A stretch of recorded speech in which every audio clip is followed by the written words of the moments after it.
Assalamualaikum warahmatullahi wabarakatuh.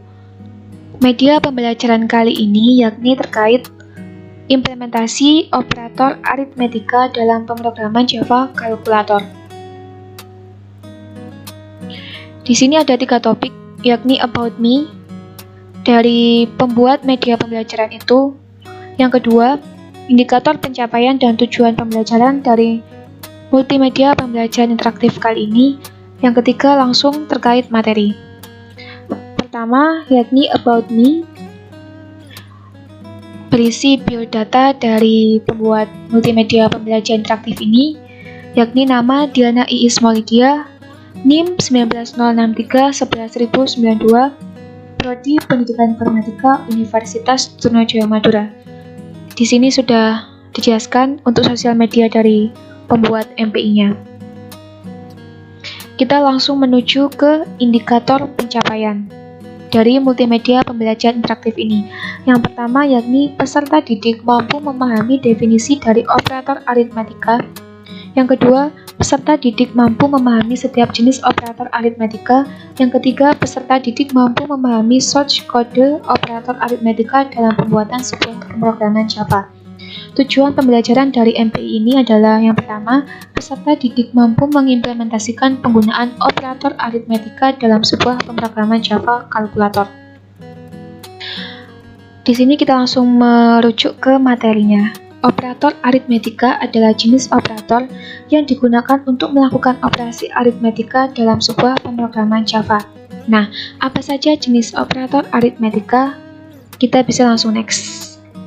Nah, di sini sudah tercantum bahwasanya jenis operator aritmetika itu ada 5 macam, yakni yang pertama penjumlahan beserta simbolnya, pengurangan dan juga simbolnya, perkalian dan juga simbolnya, pembagian dan juga sisa bagi. Nah, bagaimana cara penggunaannya? Mari kita coba praktik. Next. Di sini kita akan mulai masuk untuk mengimplementasikan bagaimana pembuatan pemrograman Java untuk operator aritmetika. Seperti yang sudah saya jelaskan bahwasanya di dalam aritmetika itu ada beberapa jenis, yakni penjumlahan, pengurangan, perkalian, pembagian, dan juga sisa bagi. Nah, di sini pertama yang harus kita perhatikan di dalam pemrograman ini itu ada inputan angka ke-1 dan juga angka kedua, di mana inputannya nanti itu bisa diinputkan langsung oleh user melalui keyboard. Otomatis kita memakai fungsi import Java util scanner. Nah, di sini kelas yang kita gunakan itu namanya operator aritmetika.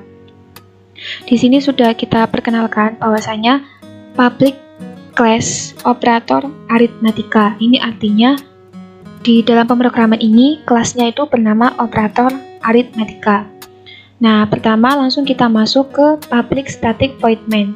Di sini tuh kayak seperti codingan utama, nanti tampilan dari pemrogramannya tuh memunculkan output bagaimana. Nah, seperti yang sudah saya jelaskan, bahwasanya nanti tuh ada inputan angka ke-1 dan juga angka kedua. Dan nanti itu ada variabel hasil.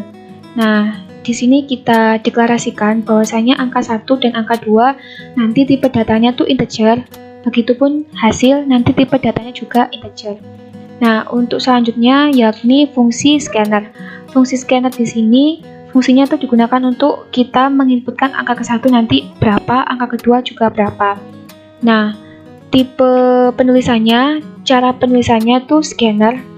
Lalu variabel dari scannernya nanti untuk menampung datanya tuh namanya apa? Di sini sudah dideklarasikan bahwasanya fungsinya nanti itu bernama keyboard lalu new scanner system in. Nah, di sini kita menggunakan metode system out print yang akan menampilkan output input angka ke-1 berapa.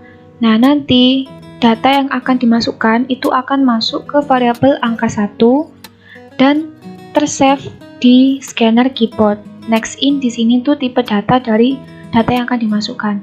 Begitu juga seperti input angka kedua ini penjelasannya kurang lebih sama seperti input angka ke-1.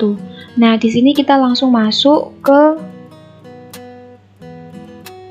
pembuatan codingan dari setiap operator aritmatika. Kita mulai dari penjumlahan. Di sini rumus dari penjumlahan itu data dari hasil itu perhitungannya angka 1 ditambah angka 2. Di sini yang membedakan dari semua operator itu ada di sini. Untuk penjumlahan simbolnya seperti ini, sama seperti yang sudah dijelaskan sebelumnya. Nah, nanti di dalam metode system out print learn itu akan menampilkan hasilnya itu berapa. Dan nanti hasil dari angka 1 ditambah angka 2 akan masuk ke variabel hasil. Nah, begitu pula sebaliknya. Begitu pula seperti yang di sini, ini sudah diperjelaskan oleh penjelasan yang atas, yakni ini. Nah, untuk pengurangan itu kurang lebih caranya sama seperti yang penjumlahan tadi. Yang membedakan itu hanya ini, simbol dari operator aritmatika. Kalau pengurangan berarti kita memakai simbol ini. Angka 1 dikurangi angka 2, nanti hasilnya akan masuk ke variabel hasil. Kalau untuk perkalian itu yang membedakan juga hanya simbolnya di sini. Untuk rumus dan outputnya itu sama. Yang membedakan hanya ini saja. Kalau untuk pembagian, simbol yang kita gunakan seperti ini. Untuk rumus dan juga outputnya kurang lebih sama. Dan yang terakhir itu sisa bagi. Di sini kita pakai simbol persen seperti ini. Hasil nanti angka 1 persen angka kedua. Nah, supaya kita tahu outputnya nanti sudah benar atau tidak, langsung kita run. Caranya itu tekan Shift F6 atau kita klik kanan. Nah, tekan Shift F6 ya. Seperti ini. Nah, di sini muncul input angka 1 untuk yang operator aritmatika penjumlahan. Kita inputkan 2. Lalu angka kedua 4. Di sini nanti hasilnya 6. Nah, sekarang kita masukkan inputan untuk operator aritmatika yang pengurangan. Angka ke-1 6, angka kedua 4. 6 kurangi 4 hasilnya 2. Nah, sekarang untuk inputan yang perkalian. 8 untuk angka ke-1 dan 8 untuk angka kedua. Hasilnya 64. Dan selanjutnya di sini inputan untuk operator aritmatika yang pembagian. Angka pertama kita masukkan 8. Angka kedua kita masukkan 2. Nah, hasilnya 8 dibagi 2, 4. Dan yang terakhir itu operator aritmatika sisa bagi. Angka ke-1 9, angka kedua 5. Seperti ini. Itu tadi penjelasan terkait bagaimana kita mengimplementasikan source code atau codingan untuk operator aritmatika.